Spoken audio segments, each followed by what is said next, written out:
I'm Casey Kasem. My real name was Kamal Amen Casey Kasem. Casey was kind of a nickname.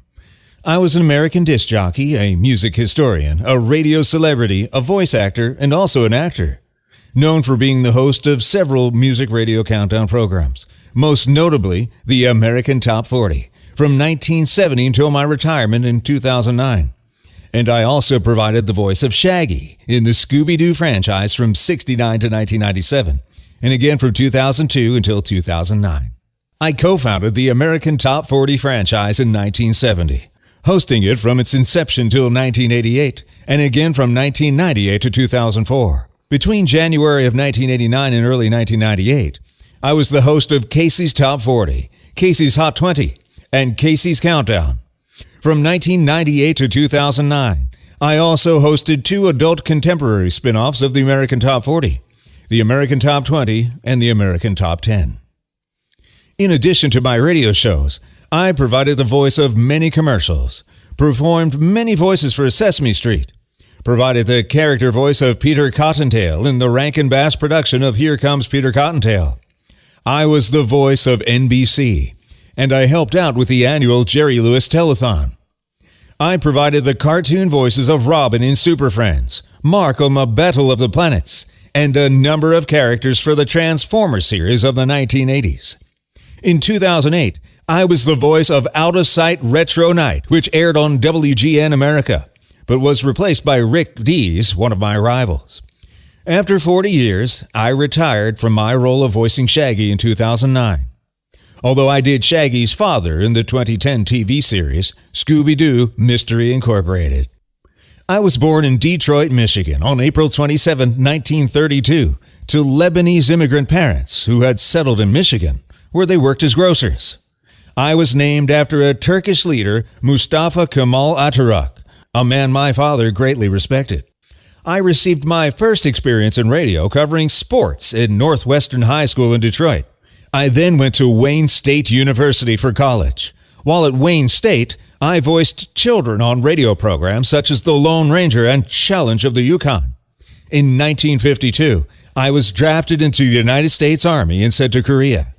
There, I worked as a DJ announcer on the Armed Forces Radio Network. At KYA in San Francisco, the general manager first suggested I tone down my platter-patter and talk about the records instead. I demurred at first, because that wasn't what was normally expected in the industry. At KEWB in Oakland, California, I was both the music director and on-air personality. I created a show which mixed in biographical tidbits about the artist records I played, and that attracted the attention of Bill Gavin, who tried to recruit me as a partner. After I joined KRLA in Los Angeles in 1963, my career really started to blossom, and I championed the R&B music of East LA. I earned a role in a number of low-budget movies and acted on radio dramas. While hosting dance hops on local television, I attracted the attention of Dick Clark, who as a producer hired me to co-host a daily teenage music show called Shebang starting in 1964. I appeared in a couple of network TV series, including Hawaii Five-0 and Ironside. Then in 1967, I appeared on The Dating Game and played the role of Mouth in the motorcycle gang, the Glory Stompers. In 1969, I played the role of Knife in the Surfers vs. Bikers in the film Wild Wheels. And I had a small role in another biker movie, The Cycle Savages, starring Bruce Dern and Melody Patterson. My voice was always the key to my career. At the end of the 1960s, I began working primarily as a voice actor. In 1969, I started one of my most famous roles, the voice of Shaggy on Scooby-Doo, Where Are You? I also voiced the drummer Groove from the Chattanooga Cats that year. In 1964, Many people don't realize in 1964, I had a minor hit single called Letter from Elena, a spoken word recording. It told the story of a girl who met George Harrison after a San Francisco concert. On July 4th, 1970, me, along with Don Bustany, Tom Rounds, and Ron Jacobs, launched the weekly radio program American Top 40. At the time, Top 40 radio was on the decline, as DJs preferred to play album-oriented progressive rock. Loosely based on the television program Your Hit Parade, the show counted down from the number 40 on the pop charts to number 1. The first number 1 was Three Dog Night's Mama Told Me Not to Come, based on the Billboard Hot 100 each week. The show, however, was not just about the countdown. I mixed in biographical information about the artists, flashbacks, and long-distance dedication segments, where I read letters written by listeners to dedicate songs of their choice to faraway loved ones. I often included trivia facts about songs I played and artists whose work I showcased. Frequently, I mentioned a trivia fact about an unnamed singer before a commercial break, then provided the name of the singer after returning from the break. I ended the program with my signature sign-off, "Keep your feet on the ground and keep reaching for the stars." My show debuted on 7 stations, but on the back of my always friendly and upbeat baritone voice, it soon went nationwide. In the late 1970s, my show expanded from 3 hours a week to 4. American Top 40 success spawned several imitators, including a weekly half-hour music video television show, America's Top 10, hosted by myself. When we first went on the air, I thought I'd be around for at least 20 years, I later remarked, but I knew the formula worked.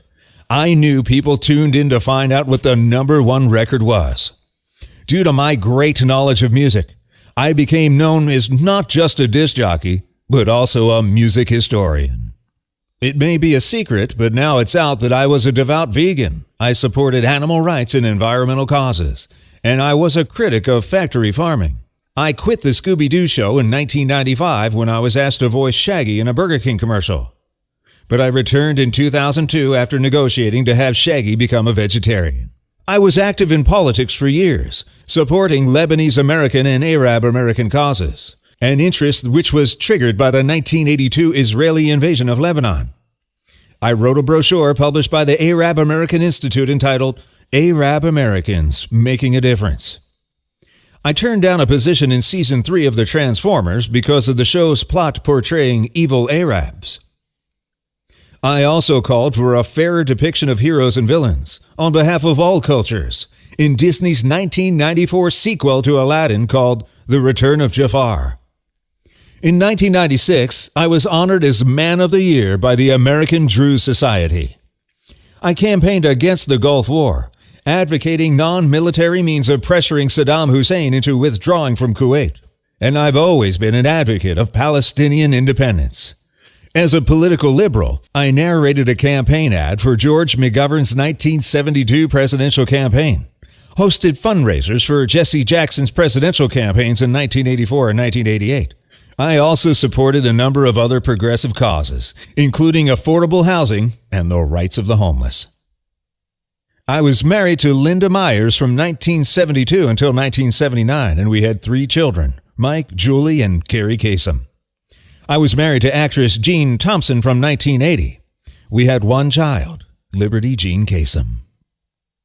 In October 2013, I was suffering from Parkinson's disease, which a doctor had diagnosed back in 2007 very quietly. A few months later, I was diagnosed with Lewy body dementia, which is often difficult to differentiate from Parkinson's. Due to my condition, I was no longer able to speak during my final months. On June 6, 2014, I was reported to be in critical but stable condition at a hospital in Washington State, receiving antibiotics for bed sores and treatment for high blood pressure. I had been bedridden for quite some time. On June 15, 2014, I passed away at St. Anthony's Hospital in Gig Harbor, Washington at the age of 82. I was survived by my wife, 4 children, and 4 grandchildren. But I sure did have one heck of a life. In 1981, I was granted a star on the Hollywood Walk of Fame. I was inducted into the National Association of Broadcasters Hall of Fame Radio Division in 1985 and the National Radio Hall of Fame in 1992. In 1997, I received the Radio Hall of Fame's first Lifetime Achievement Award. In 2003, I was given the Radio Icon Award at the Radio Music Awards. I'm Casey Kasem. Keep your feet on the ground and keep reaching for the stars.